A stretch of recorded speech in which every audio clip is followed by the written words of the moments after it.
Here are the top 10 tips for exam success. Number 10, read the question more than once. I find it amazing how often students just quickly read a question thinking they know what the question's all about and really don't take the time to really understand the question. So read the question more than once. Can you understand it? Can you visualize it? Do you know what the examiner is looking for? And don't brain dump. Make sure you answer the question. Number 9, take note of the key words used in the question. If the question is well written, then key terms, those things that you learnt, will be mentioned. Where necessary, define them and make sure you use them in the answer. Highlight them if it helps you, but don't paraphrase the question. That only takes up valuable time and actually shows that you don't know how to answer the question. Number 8, take note of the amount of space given. When an examination question is written, they provide you enough space to answer the question comprehensively. So don't write too little. A one-word answer for 10 lines of space is not enough. Secondly, if 2 lines are given, clearly not an essay is required. So make sure you write succinctly and clearly and take note of how much space is given. Number 7, take note of the amount of marks. Usually the number of marks tells you a little bit what the depth that is required. But don't fall into the trap thinking that an 8-mark question means 8 points needed. Number 6, don't think you have to do sequentially. Don't know an answer to a question? Don't waste time, move on. Maybe later, as you attempt another question, you'll find the inspiration to help you answer the question that you missed. Number 5, take note of plurals. If a word in a question is plural, then that's important.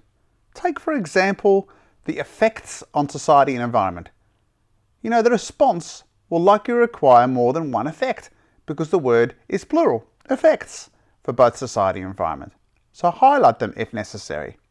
Number 4, set out your mathematical problems and don't forget units. You'll find that many mathematical problems are worth more than just a single mark, and there's a reason. So don't just calculate the answers on a calculator and then write the answer down. There are 2 reasons. Number 1, you're less likely to make errors if you set out the question. Number 2, if you make a mistake somewhere along the line, chances are you may get some marks for showing a good understanding of process. And really important, if units are required, put them in, and significant figures where necessary.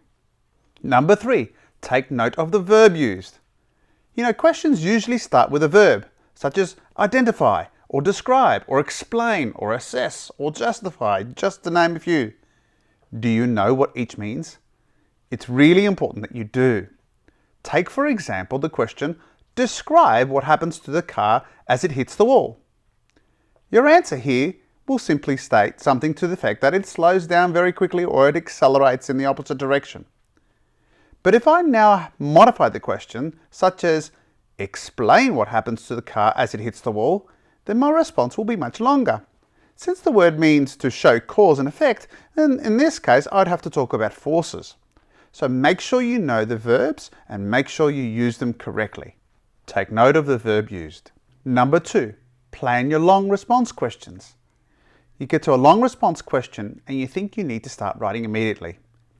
Actually, the best thing to do is spend a minute or 2 thinking how you would structure your response. What is its intro? What is the body? What's the conclusion?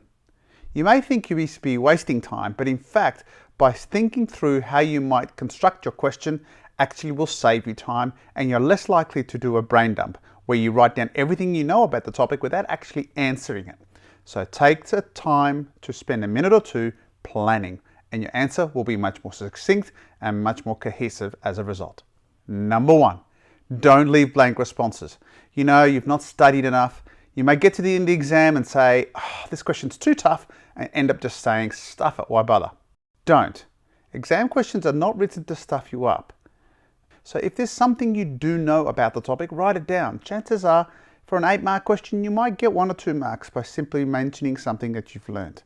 So don't leave blank responses. And there are my top 10 tips for exam success.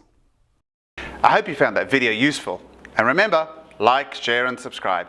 Oh, and if you have a comment or a question, or you'd like a concept for me to explain to you, please drop a comment down below. I'm Paul from High School Physics Explained. Bye for now.